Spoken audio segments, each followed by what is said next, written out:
أعوذ بالله من الشيطان الرجيم. بسم الله الرحمن الرحيم. إن الذين يكفرون بآيات الله ويقتلون النبيين بغير حق ويقتلون الذين يأمرون بالقسط من الناس فبشرهم بعذاب أليم.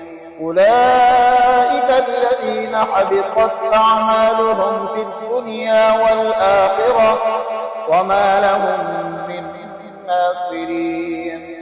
ألم تر إلى الذين أوتوا نصيبا من الكتاب يدعون إلى كتاب الله ليحكم بينهم ثم يتولى فريق منهم وهم معرضون.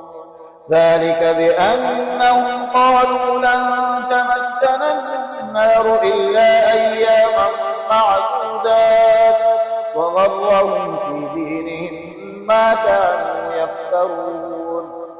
فكيف إذا جمعناهم ليوم لا ريب فيه ووفيت كل نفس ما كسبت وهم لا يظلمون.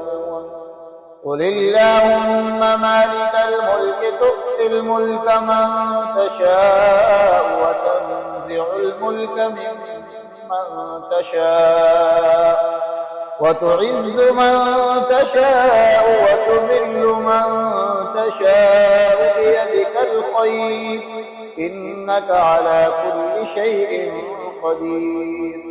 تولج الليل في النهار وتولج النهار في الليل وتخرج الحي من الميت وتخرج الميت من الحي وترزق من تشاء بغير حساب.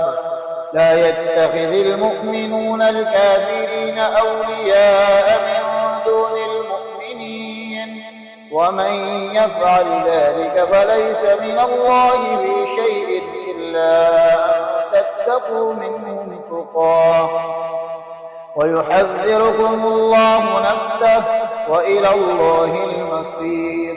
قل إن تخفوا ما في صدوركم أو تبدوه يعلمه الله ويعلم ما في السماوات وما في الأرض والله على كل شيء قدير.